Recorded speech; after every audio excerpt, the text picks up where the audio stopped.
नमस्कार, आप देख रहे हैं प्रदेश का नंबर 1 और सबसे भरोसेमंद news channel India news Haryana और मैं हूं आपके साथ आयुष चित्रांश। 31 जुलाई को नूंह में हुई हिंसा पर सरकार अभी सख्त है और आरोपियों की धरपकड़ के लिए पुलिस की टीम लगातार जुटी है और सच सामने लाने के लिए तहकीकात लगातार जारी है।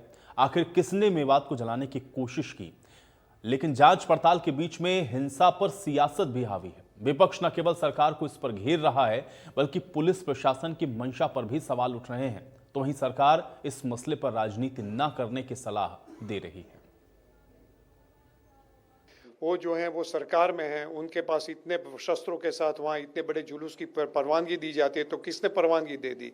एक छोटे से आंदोलन के लिए, प्रजा के प्रश्न के लिए वो किसी को परमिशन नहीं देते हैं और इसी प्रकार का जुलूस के लिए उन्होंने परमिशन दे दी। सरकार की नाकामी का नतीजा है और मैं समझ रहा हूँ कि जो प्रजा में आग लगाने का, नफरत की आग लगाने का जो काम कर रहे हैं, इसके सामने प्रदेश के 100 बड़े इंडस्ट्रियलिस्टों ने भी इनको चिट्ठी लिखी है कि मेहरबानी करके ये आग से खेलना बंद कर। सोची साजिश है। आप मुझे बताइए कि वीएचपी वाले लोग जब वहाँ पत्थर पड़े थे तो कहाँ चले गए? उनके किसी वीएचपी के कार्यकर्ता को चोट नहीं लगी। और जब वो यात्रा वहाँ से जारी थी, उससे पहले पैरामिलिट्री फोर्सेस, जब इतना तनाव था, जब आपके सोशल नेटवर्क पे इतनी लड़ाई चल रही थी, जब ये चल रहा था कि टेंशन चल रही है, तो वहाँ पर पैरामिलिट्री फोर्सेस, पुलिस, छतों के ऊपर पुलिस खड़ी की होती ताकि यात्रा सुगम तरीके से निकल जाती। लेकिन वो चाहते नहीं थे कि ऐसा हो। भारतीय जनता पार्टी इस देश को जला देना चाहती है धर्म और जाति के नाम पे। मणिपुर इन्होंने जला दिया, अब हरियाणा को जलाना चाहते हैं। हरियाणा की जनता इस साजिश को समझती है। हम स्पष्ट तौर पे कहना चाहते हैं, कानून को अपना रास्ता लेना चाहिए। दंगाई किसी भी जाति का हो, किसी भी धर्म का हो, उसको बख्शा नहीं जाना चाहिए। परंतु निर्दोष लोगों के ऊपर आप अपना दोष मढ़ोगे, लोगों को जलवाओगे, मरवाओगे, फिर दूसरी पार्टी वालों के ऊपर दोष मढ़ोगे, तो ये हरियाणा की जनता अब आपकी चाल को समझ चुकी है। हरियाणा की जनता इस चाल को अंदर हम नहीं फंसने वाली। ये जो इनको राजनीतिक मुद्दा बनाने की जरूरत नहीं है। जहाँ गैर कानूनी काम हो, वहाँ कोई कानून अपना काम करेगा ही करेगा। और इस तरह के मुद्दों पर राजनीति मैं नहीं करना चाहता, ना कांग्रेस को करनी चाहिए। और विपक्ष को मैं नसीहत भी देना चाहूँगा कि इस अवसर पे इस तरह की बयानबाजी का परहेज करें ताकि समाज आगे बढ़े और समाज में सौहार्दपूर्ण वातावरण बने। सर, देखिए, धार्मिक यात्रा वर्षों से चली आ रही है, कोई नई बात नहीं है। और सब अपने अपने धर्म के हिसाब से अनुयायी जो होते हैं वो अपनी अपनी पूजा पाठ की पद्धति को अपनाते हैं और उसी के निमित्त ये धार्मिक यात्रा थी। और जिन भी उपद्रवियों ने इस धार्मिक यात्रा पे पत्थरबाजी की है, गोलीबाजी की है और जिससे आज शारीरिक क्षति भी लोगों को की है, आर्थिक क्षति भी लोगों को की है, उनकी गाड़ियां जलाने का जिनको काम किया है, उनका सब इंक्वायरियां चल रही हैं, सख्ती से उसका इलाज किया। कई साथी हमारा भाईचारा खराब करने का भी प्रयास करते हैं। समय समय पर ये दिखाना चाहते हैं कि हमारा भाईचारा कमजोर हो जाए, हम बट जाए, हम टूट जाए। मैं तो 4 लाइनें कहना चाहूँगा। जननायक के विचारों के साथ हमेशा कहते हैं सच्ची बात। जोर से हाथ उठाकर बोलो, जय हरियाणा, जय मेवात। साथियों, उनके साथ एक एक साथी खड़ा है। मैं दोबारा पढ़ देता हूँ। जननायक के विचारों के साथ हमेशा कहते हैं सच्ची बात। जोर से हाथ उठाकर बोलो, जय हरियाणा, जय मेवात। साथियों, आज हमें खड़ा होना पड़ेगा और ऐसे लोग जो हमारा अमन चैन भाईचारा तोड़ते हैं, उनको जवाब देना होगा।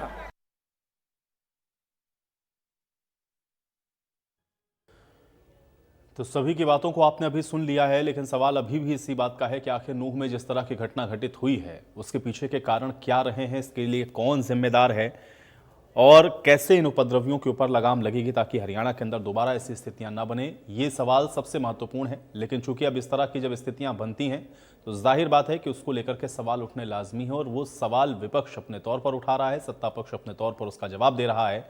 लेकिन एक दूसरे को साथ में नसीहत भी दी जा रही है। कोई इसको सोची समझी साजिश बता रहा है तो कोई इस पर राजनीति न करने की नसीहत दे रहा है। अब इस पूरे मामले में जिस तरह की कार्रवाई हो रही है उससे क्या आगे आने वाला जो समय है उसमें इस तरह की पुनरावृत्ति नहीं होगी, ये एक अहम सवाल है। दूसरा कि इस तरह की परिस्थितियां आखिर क्यों बनी, जो दोषी हैं उन पर कितनी जल्दी और कितनी त्वरित सख्त कार्रवाई होगी, ये अहम सवाल है। और कारण क्या रहे हैं, क्योंकि जिस तरह से ये जांच आगे बढ़ेगी उसके बाद ये धीरे धीरे स्पष्ट होगा कि आखिर इतनी बड़ी हिंसा या इतना बड़ा जो उपद्रव हुआ उसके पीछे के असल कारण क्या थे।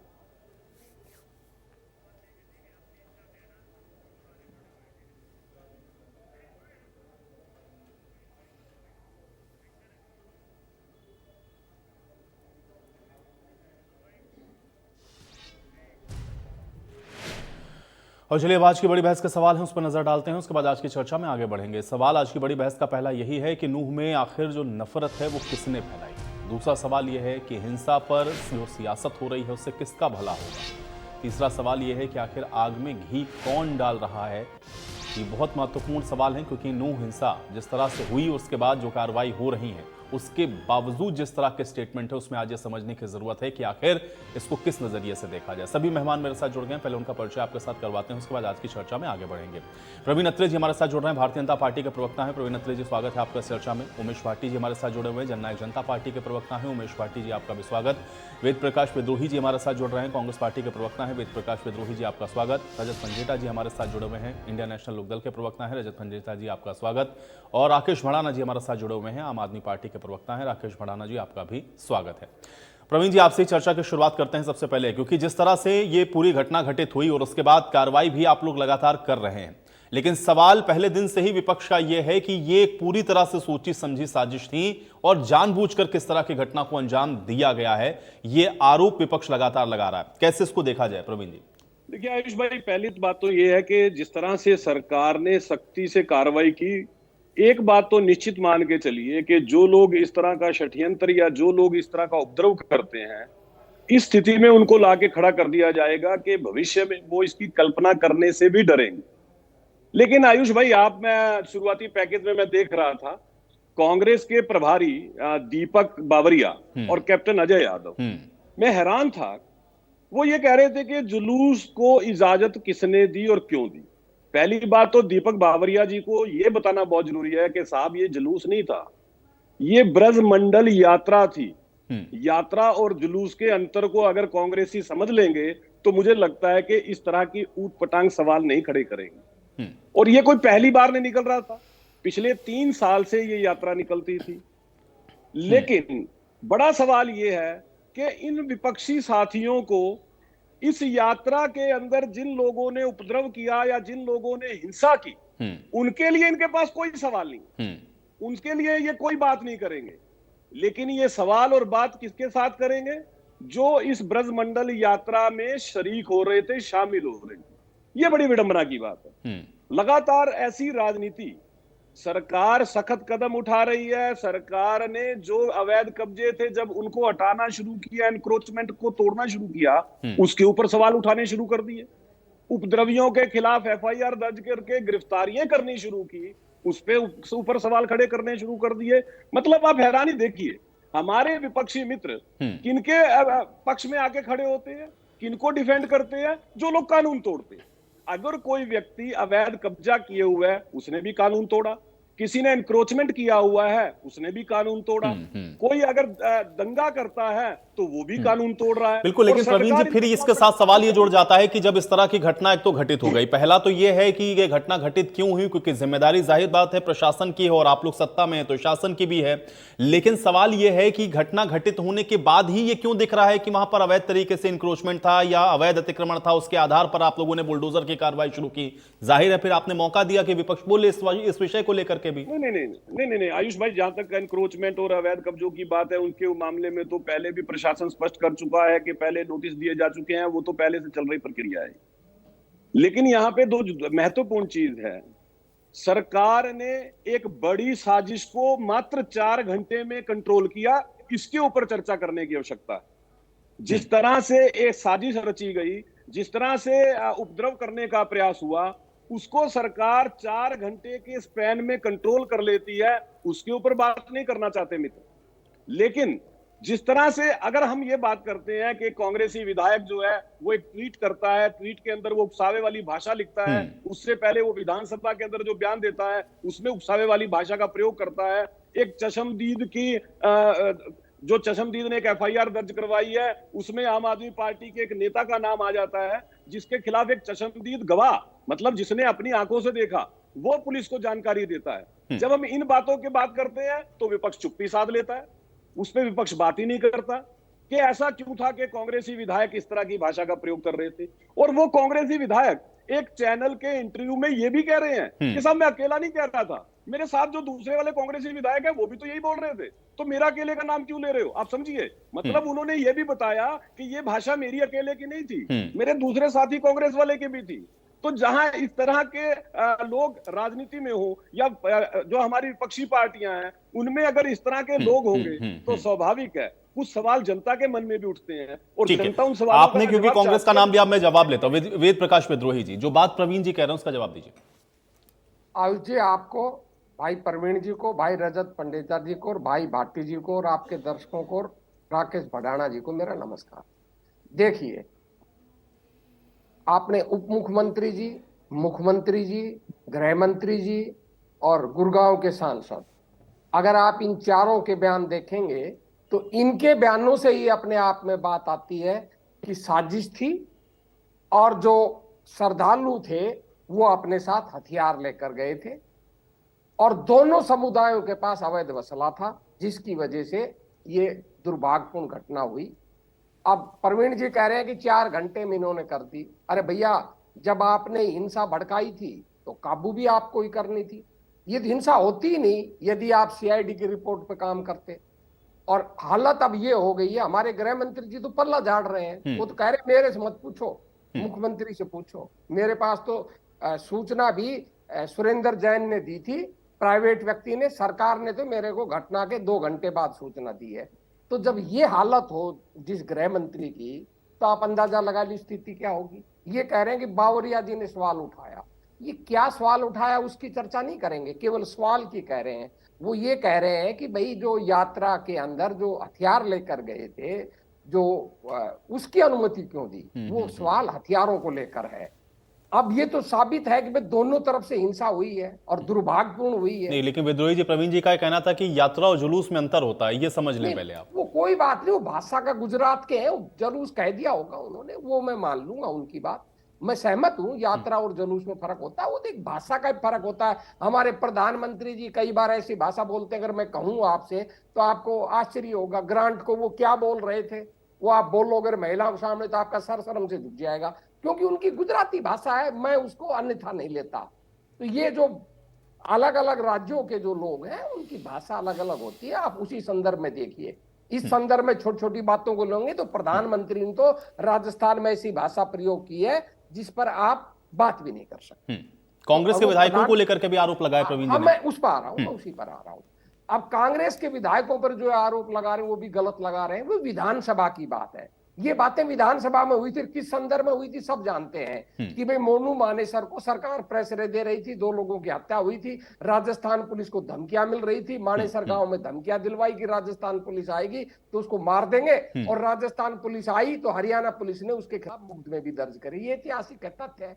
ये सारी बातें जो फरवरी के अंदर हुई थी वो उसी संदर्भ में है। ये उसको जोड़कर उससे जोड़ा जा रहा है। तो तत्कालिक बातें हैं, मोनू मानेसर की थी, बिज्जू बजरंगी की थी, और एक मेवात का कोई है मुस्लिम भाई, उनकी थी। ये 3 लोग सबसे ज्यादा उपद्रव पैदा कर रहे थे मीडिया के ऊपर, सोशल मीडिया पर, सबके सामने थे, इनकी शिकायतें थी, सब कुछ था। अगर सरकार और पुलिस और प्रशासन गंभीर होता तो इन पर कार्रवाई करता, इन पर रोक लगाता, इन पर एक्शन लेता, तो शायद ये घटना नहीं होती।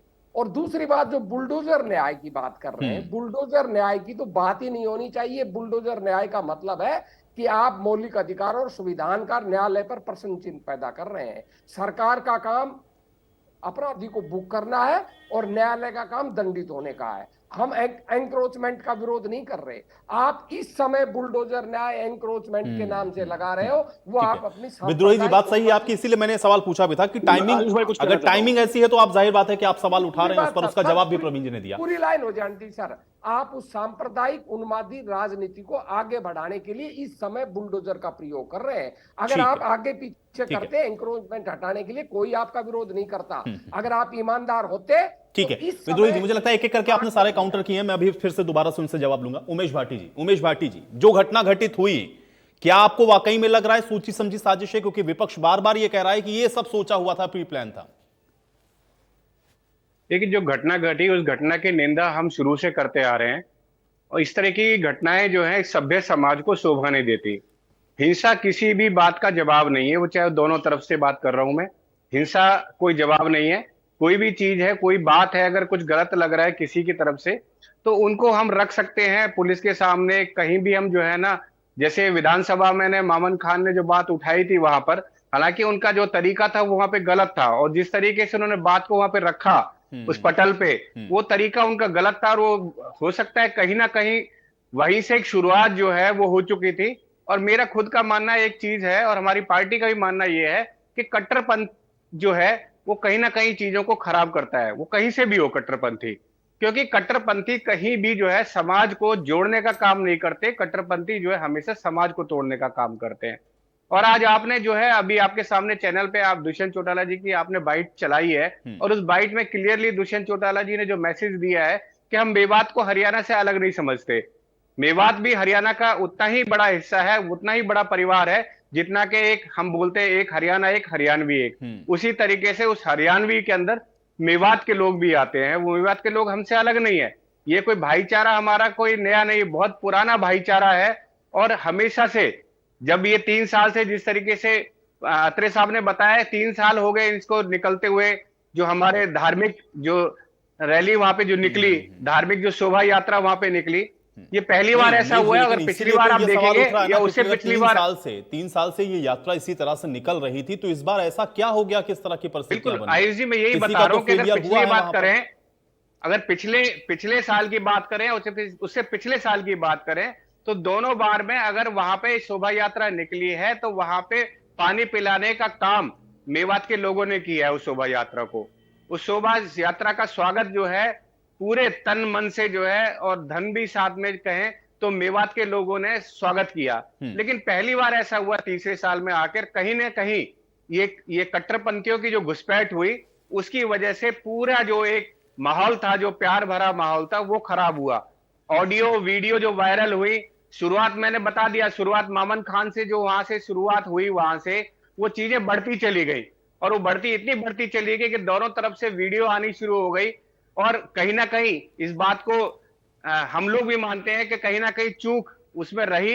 अगर वो सीरियसली इस चीज को लिया जाता तो शायद इस चीज को रोका जा सकता था, लेकिन कहीं ना कोई हो सकता है, कहीं कोई चीज जो चूक रही, जिसकी वजह से हो सकता है कि बंदोबस्त और ज्यादा हो सकता था, और बंदोबस्त अगर ज्यादा होता तो ये सब चीजें ना होती और ये माहौल ना बिगड़ता। आप ये मान रहे हैं कि वहां पर कुछ ना कुछ तो दिक्कत हुई है? आप ये मान रहे हैं कि वहां पर कुछ कमी हुई है? अगर दिक्कत नहीं होती तो वहां सौहार्द का माहौल होता। दिक्कत हुई तभी तो ये आज पोजीशन है कि पूरा मेवात जला, मेवात के बाद में गुड़गांव जला, पलवल जला, फरीदाबाद जला, और अभी वो आग शांत नहीं हो रही है।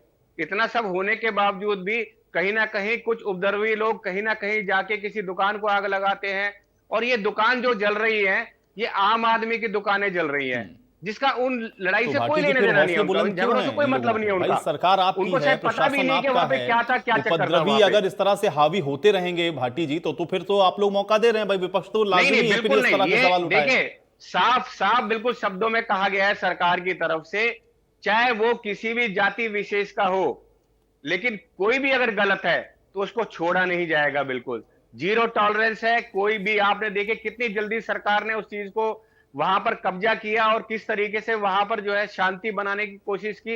नहीं तो जितना बड़ा उपद्रव हुआ है, उसको जितनी जल्दी सरकार ने जो है कैप्चर करके और शांति बनाने की कोशिश की है, सरकार उसके लिए काबिले तारीफ है। सरकार का इसमें आप लोगों को भी जो है ना बोलना पड़ेगा कि सरकार का काम बहुत बढ़िया रहा। तो आपको ही कंट्रोल करना था। देखिए, ये तो आरोप प्रत्यारोप जो है ये चलते रहते हैं, ये तो सबके सामने एसआईटी गठित हो चुकी है, सबके सामने चीजें निकल कर आएंगी कि किसने कहां भड़काया, कैसे भड़काया। लेकिन फिर मैं आपके चैनल के माध्यम से एक ही बात कहता हूं, भड़काने वाले शायद घर पे सो रहे हैं, लेकिन अब जल रहे हैं तो आम आदमी के घर जल रहे हैं, मर रहे हैं तो आम आदमी के जो बच्चे मर रहे हैं, और अगर दुकानें जल रही हैं तो आम आदमी की दुकानें जल रही हैं। तो आपके चैनल के माध्यम से अपील है कि शांति को बनाए रखें, प्यार को, सौहार्द को बनाए रखें।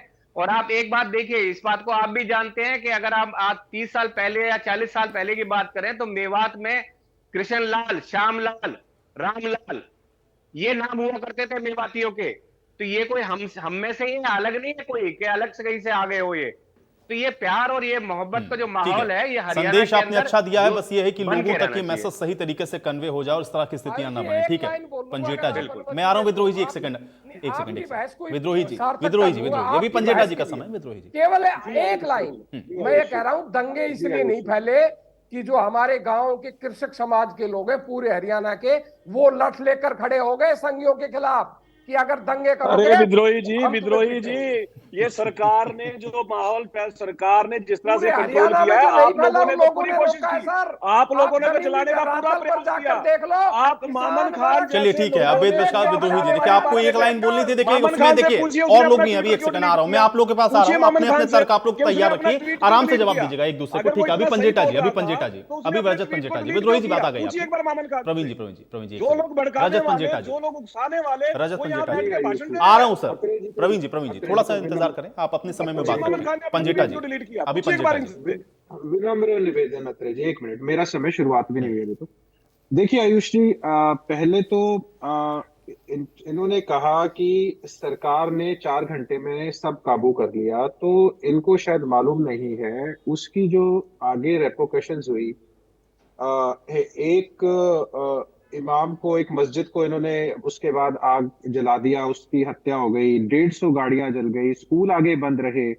टाइम्स ऑफ इंडिया की इस पिछले फ्राइडे की न्यूज कोट कर रहा हूं आपको, shaken by violence, many executive leave Gurgaon. उसके बाद एक साथ में था, corporate hub looks ahead with concern.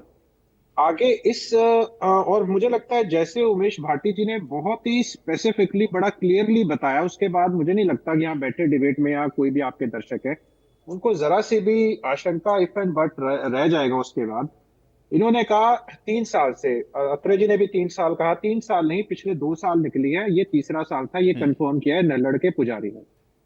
तो हाँ, अब आपकी यात्रा, वो कह रहे हैं पिछले साल कुछ नहीं हुआ, उससे पिछले साल कुछ नहीं हुआ, इस साल ऐसा क्या हुआ? इस साल सिर्फ एक डेवलपमेंट थी, वो था नासिर जुनैद की जो जिंदा जलाया गया, वो फरवरी में हुई वो घटना। उसके बाद इस समुदाय ने कुछ नहीं किया, कोई दंगे नहीं, कुछ नहीं।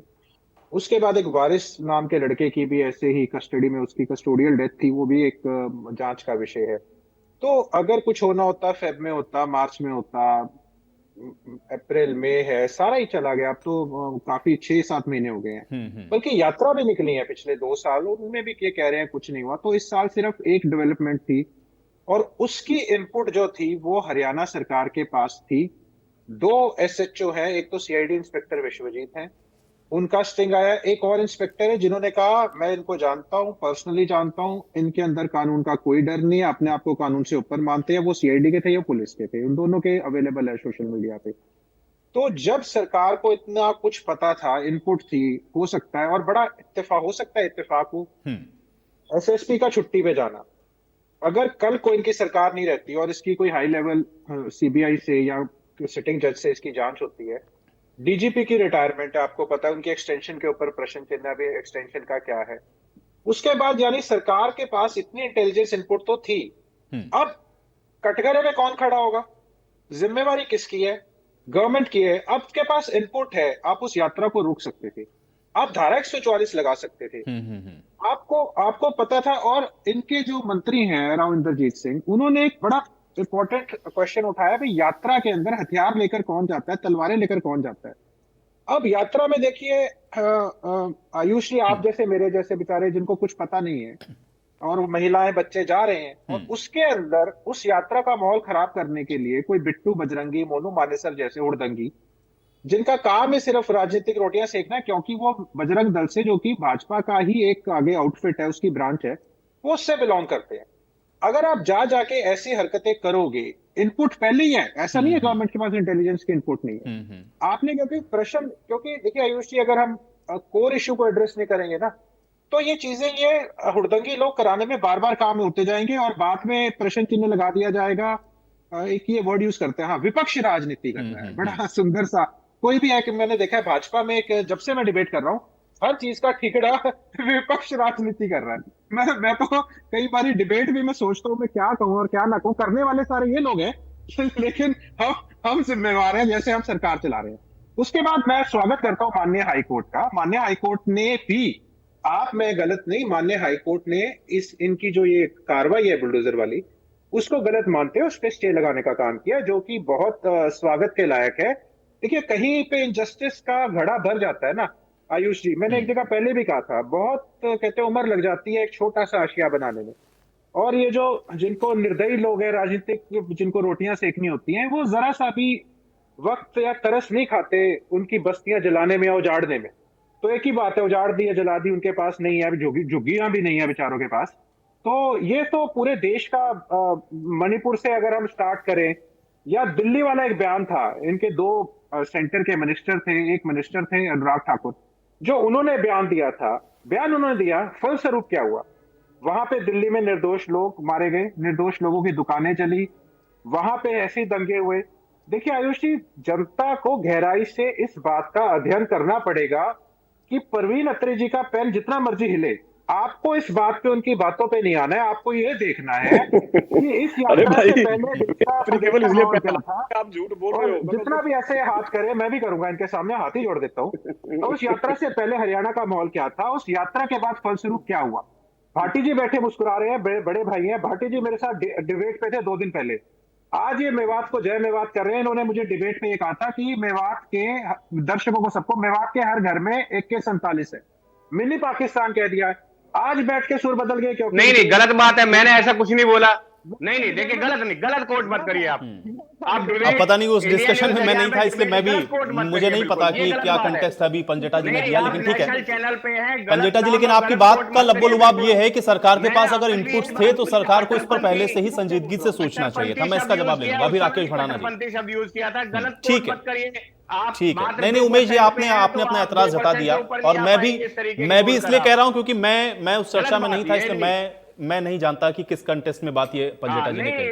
राकेश जी, दोबारा निकाल सकते हैं पूरी, ठीक है।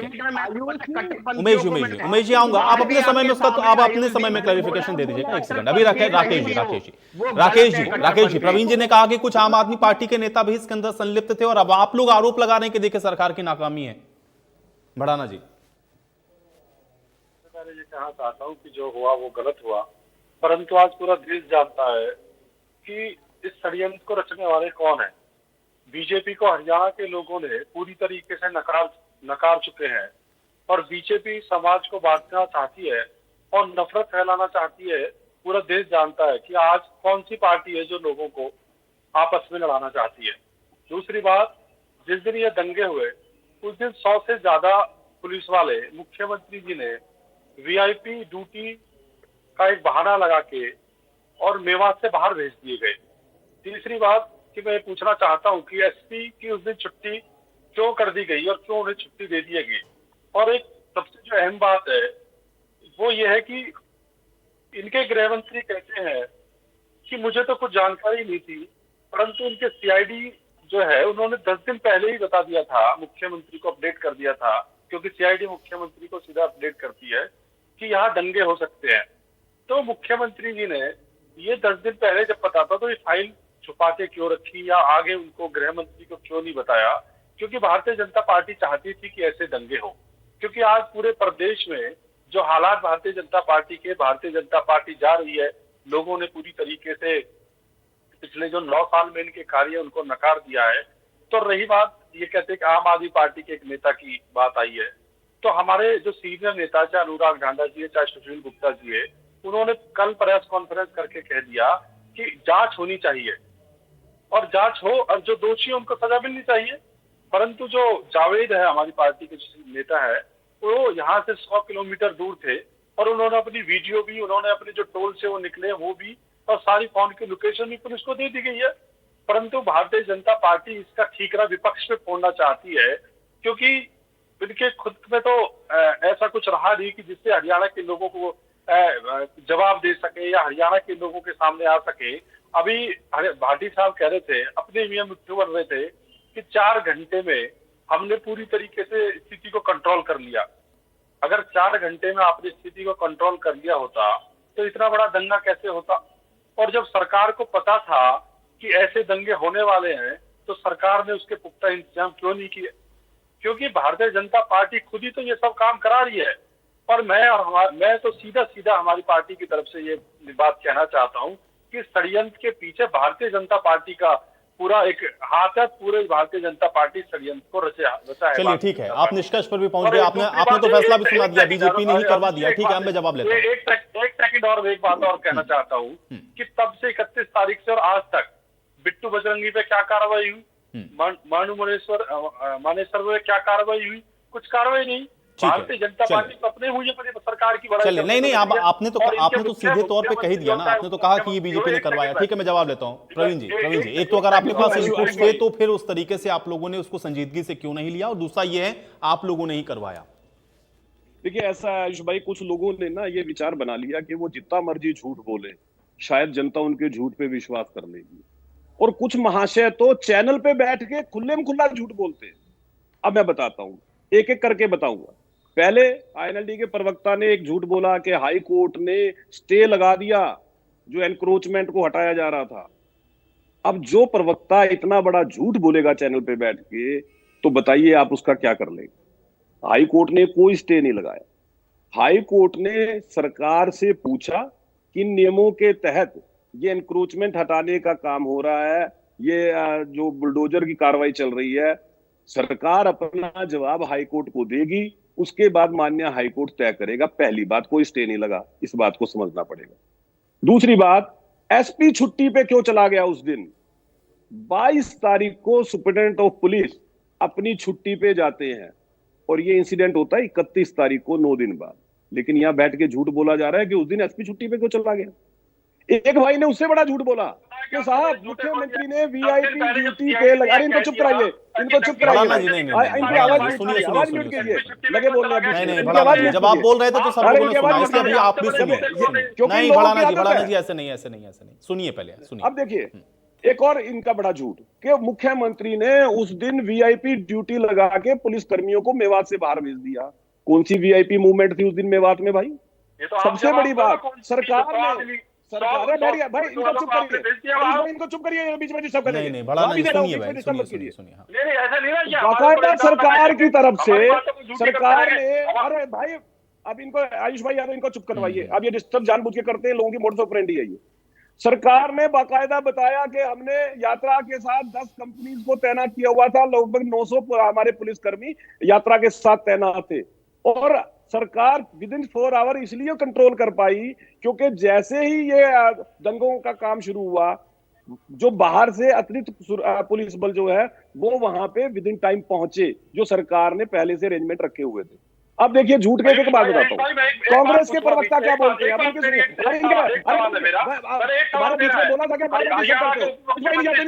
ठीक है, अरे भड़ाना जी, एक एक सवाल अगर आप लोग इसी तरह से बीच में पूछते रहेंगे तो और लोग को भी मैं समय नहीं दे पाऊंगा। ठीक है, आपके सवाल बहुत सारे थे, आपका तो आरोप ही सीधा है बीजेपी ने करवाया है, अब उसका जवाब लीजिए ना उधर। सुनिए, थोड़ा सा धैर्यपूर्वक देखिए, अब ये साहब कहते हैं कि साहब ये तो बीजेपी ने करवा दिया, जबकि चशमदीद गवाह है जिसने आम आदमी पार्टी के अल्पसंख्यक प्रकोष्ठ के प्रदेश संयोजक के ऊपर आरोप लगाया, जिसके ऊपर एफआईआर हुई, उसका चशमदीद गवाह है आयुष भाई।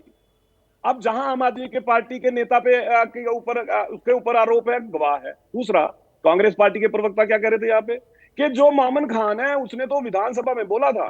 अरे साहब, जिस दिन दंगे हुए मामन खान का ट्वीट देख लो, मामन खान से ये पूछना कि अगर उसने ट्वीट सही किया था तो डिलीट क्यों किया वो ट्वीट, उससे ये तो पूछ लो एक बार, पता लग जाएगा कांग्रेस की सच्चाई का। और यहां पे सबसे बड़ी हैरानी इस बात की है, जिसको मैं फिर दोहराऊंगा, कि सरकार 4 घंटे में कंट्रोल कर लेती है, स्थिति को काबू कर लेती है, उसकी चर्चा नहीं करेंगे। बिट्टू बजरंगी पे कार्रवाई क्यों नहीं की? इनसे पूछिए कि आप बिट्टू बजरंगी को पुलिस ने जांच में शामिल नहीं किया हुआ, पूछिए तो एक बार। लेकिन झूठ बोल देंगे कुछ भी।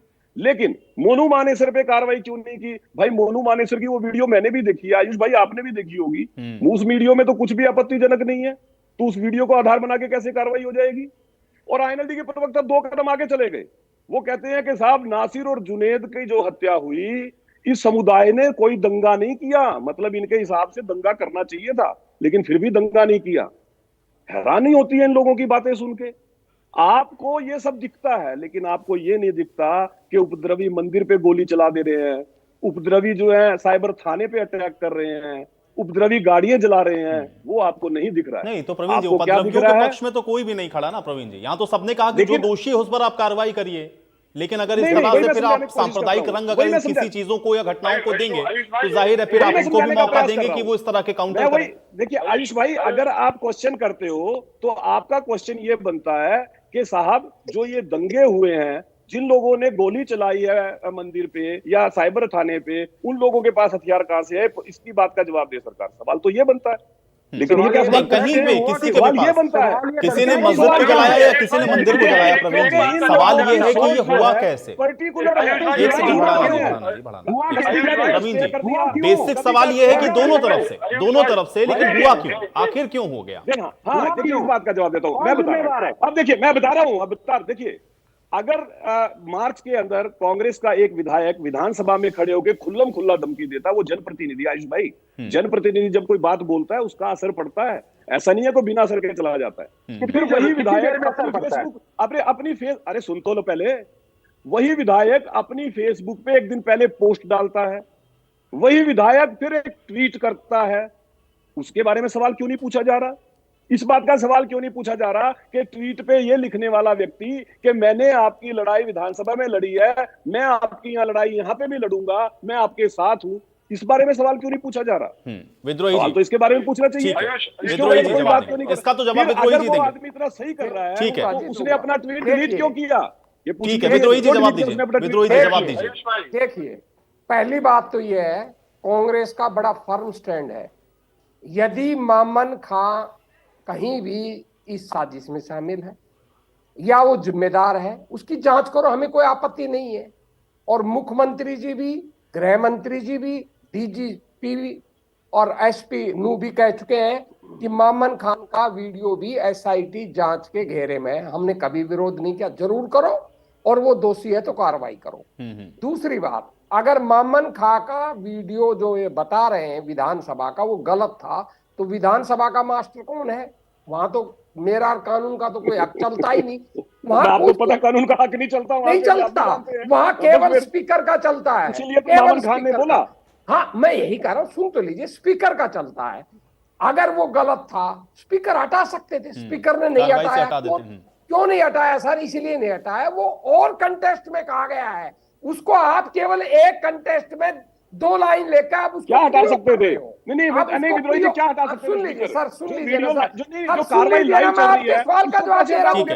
प्रवीण जी अभी विद्रोही जी, ये पूछ रहा हूं, क्या हटा सकते थे? अरे भाई, मैं आपसे केवल सवाल पूछा, क्या हटा सकते थे ये बता दो। हाँ, मैं बता रहा हूँ ना, वो क्या हटा सकते थे बता दो। वो पूरे कंटेस्ट में था, अगर आप पूरा वीडियो देखो। अरे क्या हटा सकते थे? स्पीकर में ये पूछ रहा हूँ विद्रोही जी, क्या हटा सकते थे स्पीकर? उसके जो वीडियो को हटा सकते, जो उन्होंने बोला। अरे विद्रोही जी, आपको पता लाइव टेलीकास्ट होती है कार्रवाई, विधानसभा की कार्रवाई में वो आज भी दर्ज है। नहीं ठीक है, लेकिन विद्रोही जी, प्रवीण जी का भी पक्ष सही है ना कि जिन तक पहुंचना था वो संदेश तो पहुंच गया ना। आप कार्रवाई से हटा भी देंगे तो उससे क्या होगा? होता है, सुन तो लीजिए सर, क्या होता है, आप सुनना ही नहीं चाहते। आयुष जी जरा, आप तो पत्रकार हैं, जो कंटेंट लाइव हो गया वो तो लोगों ने सुन लिया, बिल्कुल सहमत हूं आपकी बात से।